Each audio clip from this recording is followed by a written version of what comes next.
ଦେଖ ପିଲାମାନେ ତମମାନଙ୍କୁ ମୁଁ ଯେତିକି ଲଙ୍ଗ କୋଶ୍ଚିନ୍ କହୁଛି ତାକୁ କେବଳ କଣ କର ପ୍ରାକ୍ଟିସ କରିକି ହିଁ ଯାଅ। ତ ସେଇ ଭିତରୁ ଲଙ୍ଗ କୋଶ୍ଚିନ୍ ତମମାନଙ୍କୁ ଆସିବା ହିଁ କଣ ଅଛି ଚାନ୍ସେସ୍ ବହୁତ ଅଛି। ତାକୁ ଛାଡ଼ିକି ଆଉ କଣ ଏ ପରିସଂଖ୍ୟାନ ଆଉ କିଛି ବି ଏକ୍ସଟ୍ରା ଚାପ୍ଟର ଦେଖିବନି। ତ ଚାଲ ଦେଖିବା ତମଙ୍କର ପ୍ରଥମ ଲଙ୍ଗ କୋଶ୍ଚିନ୍ କଣ ଆସିପାରେ। ମୁଁ ବାରମ୍ବାର କହୁଛି ମାଧ୍ୟମରୁ ଲଙ୍ଗ କୋଶ୍ଚିନ୍ ଆସିବ ମଧ୍ୟମରୁ ଲଙ୍ଗ କୋଶ୍ଚିନ୍ ଆସିବ। ଗଣିତରେ ତମମାନଙ୍କର ଲଙ୍ଗ କୋଶ୍ଚିନ୍ ସେକ୍ସନରେ କିଛି ନାହିଁ। ଓକେ, ତ ଦେଖ ପିଲାମାନେ ତମର ମାଧ୍ୟମରୁ କଣ ଲଙ୍ଗ କୋଶ୍ଚିନ୍ ଆସିବ। ମାଧ୍ୟମରୁ ତମକୁ ମୁଁ କହିବି ଏକ୍ସାମ୍ପଲ ଦେଖ ପିଲାମାନେ, ଏକ୍ସାମ୍ପଲ 9 10 ହେଲା। ଏକ୍ସାମ୍ପଲ କେତେ ପିଲାମାନେ, ଏକ୍ସାମ୍ପଲ 9 ଦେଖ ଆଉ ଏକ୍ସାମ୍ପଲ କଣ ଦେଖ 10 ଦେଖ ହେଲା। ଏକ୍ସାମ୍ପଲ 9 ହେଲା ଇମ୍ପୋର୍ଟାଣ୍ଟ ତମମାନଙ୍କ ପାଇଁ ହେଲା। ଏକ୍ସାମ୍ପଲ 9 ହେବ ଇମ୍ପୋର୍ଟାଣ୍ଟ। ଏକ୍ସାମ୍ପଲ 9 ରେ କଣ ଅଛି ଦେଖ, ପଚାରିଛି ତମମାନଙ୍କୁ କଣ ପଚାରିଛି ଯେ, କଣ ପଚାରିଛି ରେ ଏନ୍ ର କେତେ ଭ୍ୟାଲୁ ବୋଲି ପଚାରିଛି ନା କଣ ପଚାରିଛି, କଣ ପଚାରିଛି ଏନ୍ ଓ ଏମ୍ ର ମାନ କେତେ ବୋଲି ପଚାରିଛି, ବୁଝିପାରିଲ। ତ ଏକ୍ସାମ୍ପଲ 9 ତମମାନଙ୍କର ଯେମିତି ଅଛି ଏକ୍ସାମ୍ପଲ 10 ଟା କଣ ଅଛି ଡିଟୋ ସେଇ ଟାଇପର କ୍ୱେଶ୍ଚନ ଅଛି। ଏଠି ବି କଣ ପଚାରିଛି ଏନ୍ ଓ ଏମ୍ ର ମାନ ବୋଲି ପଚାରିଛି। ତ ଏକ୍ସାମ୍ପଲ 9 ଆଉ ଏକ୍ସାମ୍ପଲ 10 ର କଣ ରହିବ ତମମାନଙ୍କ ପାଇଁ ବହୁତ ଇମ୍ପୋର୍ଟାଣ୍ଟ ଏକ୍ସାମ୍ପଲ ରହିବ। ଦେଖ ଆଗକୁ ଦେଖ କଣ ଅଛି କୋଶ୍ଚିନ୍ ଆନ୍ସରରେ ପିଲାମାନେ ସଂକ୍ଷିପ୍ତ ପ୍ରଣାଳୀ ସମସ୍ତେ ଦେଖିକି ଯିବ, ବୁଝିପାରିଲ। ସଂକ୍ଷିପ୍ତ ପ୍ରଣାଳୀ କଣ କରିବ ସମସ୍ତେ ଚେକଆଉଟ୍ କରିକି ଯିବ। ବଟ୍ ସୋପନ ବିଚୁରି ପ୍ରଣାଳୀ ଆମର ଯୋଉ କଣ ଆସିବ ସୋପନ ବିଚୁରି ପ୍ରଣାଳୀ ତାକୁ ସମସ୍ତେ କଣ କରିବ ଛାଡ଼ିକି ଯାଉ ଚେଷ୍ଟା କରିବ ହେଲା। ସୋପନ ବିଚୁରି ପ୍ରଣାଳୀ କଣ କରିବ ସମସ୍ତେ ଛାଡ଼ିକି ଯାଉ ଚେଷ୍ଟା କରିବ। କଣ କରିବା ଆମେ ସଂକ୍ଷିପ୍ତ ପ୍ରଣାଳୀକୁ ଦେଖିକି ଯିବା। ଯଦି ସଂକ୍ଷିପ୍ତ ପ୍ରଣାଳୀ ପଡ଼ିଗଲା, ଯଦି ତା ଅରରେ ଆମର କଣ ଆସିବ ପିଲାମାନେ ଫାଷ୍ଟ ଶୁଣ କଣ ଆସୁଛି ତମମାନଙ୍କର ଅପସନରେ କଣ ଆସିବ, ବୁଝିପାରିଲ। ତମମାନଙ୍କର ପରିସଂଖ୍ୟାନ ଅରରେ ହେଲା କଣ ଆସିବ, ପରିସଂଖ୍ୟାନ ଅରରେ ପିଲାମାନେ ତମମାନଙ୍କର କଣ ଆସିବ ନା ସମ୍ଭାବ୍ୟତା ଆସିବ କିମ୍ବା କଣ ଆସିବ ତମମାନଙ୍କର ସ୍ଥାନାଜେମିତି ଆସିବ, ବୁଝିପାରିଲ। କଣ ଆସିବ ସମ୍ଭାବ୍ୟତା ଆସିବ କିମ୍ବା କଣ ଆସିବ ସ୍ଥାନାଜେମିତି ଆସିବ। ତେଣୁ ପ୍ରଥମେ ପ୍ରିଫର କରିବ କଣ ଏଇ ସମ୍ଭାବ୍ୟତା କରିବା ନହେଲେ ସ୍ଥାନାଜେମିତି କରିବା, ବୁଝିପାରିଲ। ଏକୁ କଣ କରିବ ଫାଷ୍ଟ ସ୍କିପ୍ କରିଦବ। ଆମ ପ୍ରଥମ ଟାର୍ଗେଟ ହଉଛି କଣ ଆମେ କଣ କରିବା ଯେ ସମ୍ଭାବ୍ୟତା ଦେଖିବା ନହେଲେ କଣ କରିବା ସ୍ଥାନାଜେମିତି ଦେଖିବା। ତେଣୁ ପ୍ରଥମେ ତରବର ହେଇଯିବନି କଣ କରିବାକୁ ପରିସଂଖ୍ୟାନ କରିବାକୁ। ପରିସଂଖ୍ୟାନରେ କାହିଁକି ନା ତମର କାଲକୁଲେସନ ପାର୍ଟ ରହିଯାଉଛି, ବୁଝିପାରୁଛ ଟି କଣ ରହିଯାଉଛି କାଲକୁଲେସନ ପାର୍ଟ ସବୁ ରହିଯାଉଛି। ତମମାନଙ୍କର ସ୍ୱପ୍ନ ବିଚୁରି ହଉ ହେଲା କଣ ହେଇଯାଉ ସ୍ୱପ୍ନ ବିଚୁରି ହଉ କିମ୍ବା ସଂକ୍ଷିପ୍ତ ପ୍ରଣାଳୀ ହଉ ଯେକୌଣସି କେସ୍ ଆସିଲେ ବି କଣ ରହିବ ତମମାନଙ୍କର ସବୁ କାଲକୁଲେସନ ପାର୍ଟ ରହିଯାଉଛି। ତେଣୁ କୌଣସି ସ୍ଥାନରେ ମଧ୍ୟ ଭୁଲ ହେଇଯାଇପାରେ। ତ ସେଠି ମୁଁ କହୁଛି କଣ କରିବ ନା ତମେ ପ୍ରଥମେ କଣ କରିବ ପ୍ରିଫର କରିବ ସମ୍ଭାବ୍ୟତା ଦେଖିବାକୁ ନହେଲେ କଣ ଦେଖିବ ତମେ ସ୍ଥାନାଜେମିତି ଦେଖିବ। ସେଇଠୁ ନ ଆସୁଛି ତାହେଲେ କଣ କରିବ ରିସ୍କ ନେଇକି କଣ କରିବ ସଂକ୍ଷିପ୍ତ ପ୍ରଣାଳୀ କିମ୍ବା ସ୍ୱପ୍ନ ବିଚୁରି କଣ କରିବ ହାତ ମାରିବ, ବୁଝିପାରିଲ। ତ ଦେଖ ଏବେ ତମମାନଙ୍କୁ ମୁଁ କହୁଛି ତମମାନଙ୍କର ଯୋଉ 8 ନମ୍ବର 9 ନମ୍ବର 10 ନମ୍ବର ଆଉ କଣ ରହିଲା 11 ନମ୍ବର ହେଲା। 8 ନମ୍ବର 9 ନମ୍ବର 10 ନମ୍ବର ଆଉ କଣ ଅଛି ତମମାନଙ୍କର ଏ ଯୋଉ 11 ନମ୍ବର ଅଛି ହେଲା କଣ ଅଛି ଏ ଯୋଉ 11 ନମ୍ବର ଅଛି। ତ ଏଇ ସେକ୍ସନରେ ତମମାନେ କଣ କରିବ ନା କେବଳ ସଂକ୍ଷିପ୍ତ ପ୍ରଣାଳୀ ସବୁ ଦେଖିକି ଯିବ ହେଲା। କଣ କରିବ ସଂକ୍ଷିପ୍ତ ପ୍ରଣାଳୀ ଏଠି ଦେଖ କୋଶ୍ଚିନ୍ ଦେଇଛି କଣ ସ୍ୱପ୍ନ ବିଚୁରି ଦେଇଛି ତମେ ସ୍ୱପ୍ନ ବିଚୁରି ସହିତ କଣ କରିବ ସ୍ୱପ୍ନ ବିଚୁରି ସ୍କିପ୍ କରିଦବ। ତମମାନେ କଣ କରିବ ଏଟାକୁ ସଂକ୍ଷିପ୍ତ ପ୍ରଣାଳୀ ଦେଖିକି ଯିବ। କେତେ ନମ୍ବର 10 ନମ୍ବର 9 ନମ୍ବର ସେମିତି କଣ ଦେଖିବ ନା ତମମାନେ ସଂକ୍ଷିପ୍ତ ପ୍ରଣାଳୀ ଦେଖିକି ଯିବ ହେଲା। ସେମିତି 8 ନମ୍ବର କଣ ଦେଖିବ ନା ସଂକ୍ଷିପ୍ତ ପ୍ରଣାଳୀ ଦେଖିକି ଯିବ। ସ୍ୱପ୍ନ ବିଚୁରି ସମ୍ପୂର୍ଣ୍ଣ ଛାଡ଼ିଦିଅ ପିଲାମାନେ। ସ୍ୱପ୍ନ ବିଚୁରି ଆଜି ପର୍ଯ୍ୟନ୍ତ ପଢିନି କେବେ ବି, ପଢିଛି ଯଦି କେବେ କେବେ ବାଇଚାନ୍ସ ପଢିଯାଇଛି ନହେଲେ ସ୍ୱପ୍ନ ବିଚୁରି ପଢେନି ପିଲାମାନେ। ସଂକ୍ଷିପ୍ତ ପ୍ରଣାଳୀ ପଢିଛି ହେଲା।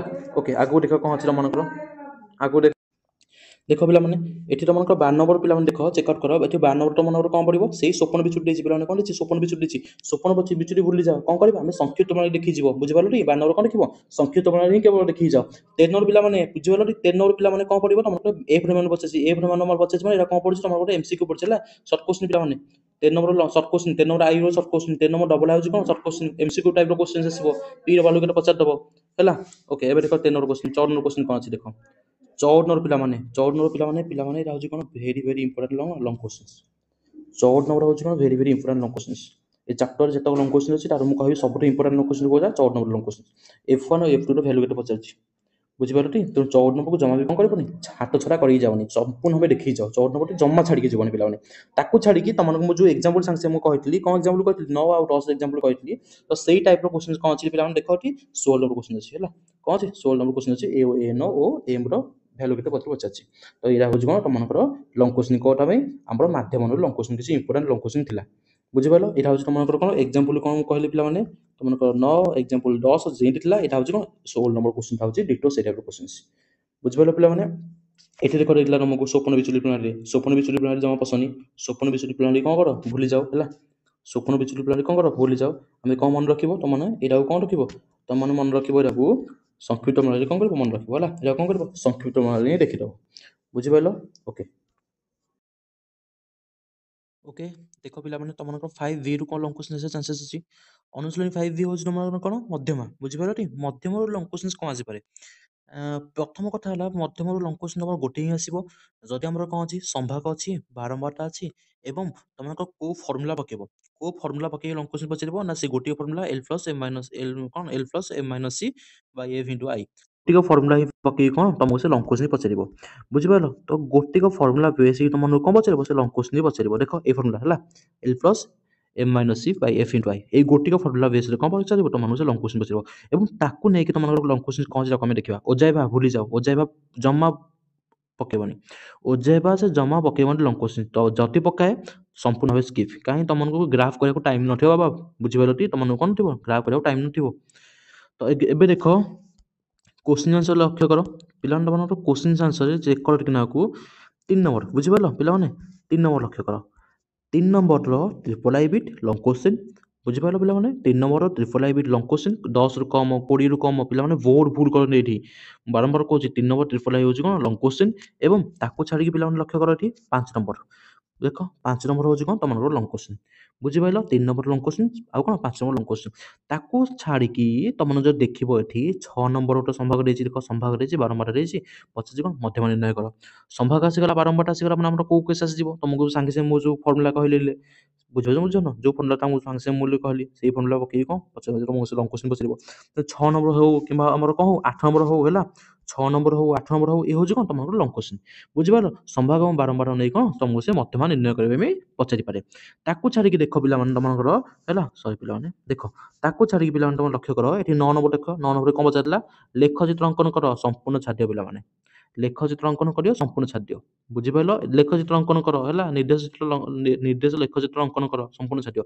ବଟ୍ ଏକୁ ତମମାନେ କ'ଣ କରିବ ନା ସମ୍ଭାଗ ଅଛି ବାରମ୍ବାରଟା ଅଛି ନା ତମର କ'ଣ ଅଛି ସମ୍ଭାଗ ଅଛି ବାରମ୍ବାରଟା ଅଛି ତ ଏକୁ ପଚାରିବ କ'ଣ ସିଧା ମଧ୍ୟମା ନିର୍ଣ୍ଣୟ କର ବୋଲି ପଚାରିପାରେ। ଏ କ'ଣ ପଚାରିବ ନିମ୍ନ ତଥ୍ୟାବଳୀକୁ ନେଇକି ରାଶି ଗୋଟେ ବାରମ୍ବାରଟା କ'ଣ କାଢ଼ିକି କ'ଣ କର ସିଧା ମଧ୍ୟମା ନିର୍ଣ୍ଣୟ କରି ପଚାରିଦେବ। ତ ସେଥିପାଇଁ ତମକୁ ନିର୍ଦ୍ଦେଶ ଚିତ୍ର କ'ଣ ଭୁଲିଯାଅ ନିର୍ଦ୍ଦେଶ ଚିତ୍ର ଆମକୁ କାଢ଼ିବାନି ମଧ୍ୟମାକୁ ପଚାରିଲେ କ'ଣ ଏକୁ ଆମେ କାଲକୁଲେଟ୍ କରିବା। ଏବଂ ତମମାନଙ୍କୁ ଲକ୍ଷ୍ୟ କର 11 ନମ୍ବର କୋଶ୍ଚିନ୍ ଲକ୍ଷ୍ୟ କର। ତମକୁ ସାଙ୍ଗେ ସାଙ୍ଗେ ମୁଁ ଯେଉଁ କହିଲି ତମମାନଙ୍କର 5A ଅନୁଶୀଳନୀ 5Aରେ କ'ଣ କହିଲି କୋଶ୍ଚିନ୍ ନମ୍ବର 14 ହେଉଛି କ'ଣ ତମମାନଙ୍କର ଯେତେ ଇମ୍ପୋର୍ଟାଣ୍ଟ ଲଙ୍ଗ କୋଶ୍ଚିନ୍ ଥିଲା ତ ସେଇଭଳି କ'ଣ ତମମାନଙ୍କର ଅନୁଶୀଳନୀ 5Bରେ ତମମାନଙ୍କର 11 ନମ୍ବର ହେଉଛି କ'ଣ ଏଇ ଚାପ୍ଟରର କ'ଣ ଅନୁଶୀଳନୀ 5B ଚାପ୍ଟରର କ'ଣ ମୋଷ୍ଟ ଇମ୍ପୋର୍ଟାଣ୍ଟ କ'ଣ ଲଙ୍ଗ କୋଶ୍ଚିନ୍। ବୁଝିପାରିଲ? ମୋଷ୍ଟ ଇମ୍ପୋର୍ଟାଣ୍ଟ କ'ଣ ଲଙ୍ଗ କୋଶ୍ଚିନ୍ ତମକୁ ସେ ପଚାରିବ କ'ଣ F1 କେତେ F2 କ'ଣ ସେ କେତେବେଳେ ପଚାରିଛି। ବୁଝିପାରିଲ ପିଲାମାନେ କ'ଣ ପଚାରିଛି ସେ F1 କେତେ F2 ବୋଲି କେତେ ପଚାରିଛି। ତ ଏତିକି ଥିଲା ତମମାନଙ୍କର କ'ଣ ମଧ୍ୟମାରୁ କ'ଣ କିଛି ଇମ୍ପୋର୍ଟାଣ୍ଟ ଲଙ୍ଗ କୋଶ୍ଚିନ୍।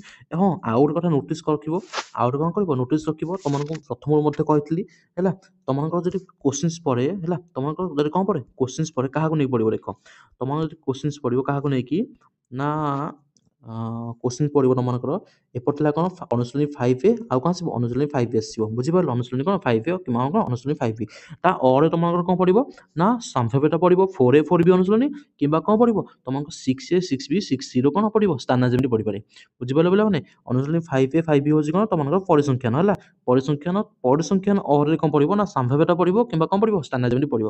ଯଦି ସାମ୍ଭାବ୍ୟତା ପଡ଼ିଛି ସାମ୍ଭାବ୍ୟତା ଆଗେ କରିବ ନାଇଁ ଯଦି ସ୍ଥାନ ଯେମିତି ପଚାରିଛି ତ୍ରିଭୁଜର କ୍ଷେତ୍ରଫଳ ପଚାରିଛି ହେଲା ଡିଷ୍ଟାନ୍ସ ପଚାରିଛି କିମ୍ବା କିଛି ବି ଆମକୁ କ'ଣ ପଚାରିଛି ଲଙ୍ଗ କୋଶ୍ଚିନ୍ ଆସିଛି କ'ଣ କୋଉଠୁ ସ୍ଥାନ ଯେମିତି ଆସିଛି ତାହେଲେ କ'ଣ କରିବ ତାକୁ ଆଗେ ଆଟେଣ୍ଡ କରିବ। ଏକୁ ସମ୍ପୂର୍ଣ୍ଣ ସ୍କିପ୍ କରିଦେବ ପ୍ରଥମେ ଏକୁ ପ୍ରଥମ ନଜରରେ କ'ଣ କରିବ ତମେ କ'ଣ କରିବ ଏକୁ ତମେ ସ୍କିପ୍ କରିବ। କାହିଁକି ସ୍କିପ୍ କରିବ ପିଲାମାନେ ଏକୁ ତମେ କାହିଁକି ସ୍କିପ୍ କରିବ ନା ଏ ହେଉଛି କ'ଣ ତମର ଗୋଟେ କାଲକୁଲେସନ୍ ପାର୍ଟ। ବୁଝିପାରିଲ? ଏ ହେଉଛି କ'ଣ ତମର ଗୋଟେ କାଲକୁଲେସନ୍ ପାର୍ଟ। ତେଣୁ କାଲକୁଲେସନ୍ ପାର୍ଟ ଯେହେତୁ ଏଇଟା ଆମର କ'ଣ ଏଇଟା ହେଉଛି କ'ଣ ତମର ଯେହେତୁ ଗୋଟେ କାଲକୁଲେସନ୍ ପାର୍ଟ ସେଥିପାଇଁ ତମେ କ'ଣ କରିବ ଏକୁ ସ୍କିପ୍ କରିବ ଏବଂ ପ୍ରିଫର କରିବ କ'ଣ କରିବାକୁ ତମମାନେ ଆରେ କ'ଣ କରିବ ପ୍ରିଫର କରିବାକୁ ପ୍ରଥମେ ପ୍ରିଫର କରିବ କ'ଣ କରିବାକୁ ସମ୍ଭାବ୍ୟତା କରିବାକୁ ଏବଂ ସ୍ଥାନ ଯେମିତି କରିବାକୁ ପ୍ରିଫର କରିବ। ନାଇଁ ଯଦି ତାକୁ ନ ଆସିଲା ତାହେଲେ କ'ଣ କରିବ ଏକୁ ତମେ ଆଟେଣ୍ଡ କରିବ ହେଲା ଏକୁ କ'ଣ କରିବ ଆଟେଣ୍ଡ କରିବ। ଓକେ ତ ଏତିକି ଥିଲା ତମମାନଙ୍କର କ'ଣ ମାଧ୍ୟମାନ ଏବଂ ମଧ୍ୟମରୁ କିଛି ମୋଷ୍ଟ ଇମ୍ପୋର୍ଟାଣ୍ଟ ଲଙ୍ଗ କୋଶ୍ଚିନ୍ ଯେଉଁଟା ଆସିବ ତମମାନଙ୍କର 2025 ବୋର୍ଡ଼ ପାଇଁ ଆସିବାର ଚାନ୍ସେସ୍ ଅଛି। ଏବଂ ତମମାନଙ୍କର ପିଲାମାନେ ମନେ ରଖିଥିବ ଅନୁଶୀଳନୀ 5C ତମମାନଙ୍କର କ'ଣ ଅଛି ଗରିଷ୍ଠ କୋଷ ଅଛି ସେଇଟା କ'ଣ ଲଙ୍ଗ କୋଶ୍ଚିନ୍ ଆସେ ନାହିଁ ହେଲା ତମମାନଙ୍କର କ'ଣ ଆସିବ ଏଇଟା ହେଉଛି କ'ଣ ଗୋଟେ MCQ ଚାପ୍ଟର ପିଲାମାନେ ହେଲା ଏଇଟା ହେଉଛି କ'ଣ ତମମାନଙ୍କର ଗୋଟେ MCQ ଚାପ୍ଟର। ତେଣୁ ଏକୁ ତମର କ'ଣ ଲଙ୍ଗ କୋଶ୍ଚିନ୍ ଏଥିରୁ ଆସେନି। ଏତିକି ଥିଲା ତମର କିଛି ପରିସଂଖ୍ୟାନର ମୋଷ୍ଟ ଇମ୍ପୋର୍ଟାଣ୍ଟ ଲଙ୍ଗ କୋଶ୍ଚିନ୍ ଯେଉଁଟାକି ଆସିବାର ଚାନ୍ସେସ୍ ଅଛି। ତ ପିଲାମାନେ ଯଦି ଭିଡ଼ିଓଟି ତମମାନଙ୍କୁ ଭଲ ଲାଗିଛି ତାହେଲେ ଲାଇକ୍ଟେ କରିବ ପିଲାମାନେ ସେୟାର କରିବ ସାଙ୍ଗମାନଙ୍କ ସହିତ ଏବଂ ସବସ୍କ୍ରାଇବ୍ କରିବାକୁ ଜମା ବି ଭୁଲିବେ ନାହିଁ। ଏବଂ ନେକ୍ସଟ ଚାପ୍ଟରରେ ମୁଁ ତମମାନଙ୍କୁ ଆଣିକି ଆସୁଛି ୟାର ଅରେ ତମମାନଙ୍କର ଲଙ୍ଗ କୋଶ୍ଚିନ୍ କ'ଣ ଆସିବ ହେଲା ସମ୍ଭାବ୍ୟତା ଆସିବ କିମ୍ବା କ'ଣ ଆସିବ ସ୍ଥାନ ଯେମିତି ଆସିବ ହେଲା ତ ସେଠୁ ଆମର କ'ଣ ମୋଷ୍ଟ ଇମ୍ପୋର୍ଟାଣ୍ଟ ଲଙ୍ଗ କୋଶ୍ଚିନ୍ ଆସିବ ତାକୁ ଆମେ କ'ଣ କରିବା ତା ନେକ୍ସଟ କ୍ଲାସରେ ଡିସ୍କସନ୍ କରିବା। ଠିକ୍ ଅଛି ଧନ୍ୟବାଦ।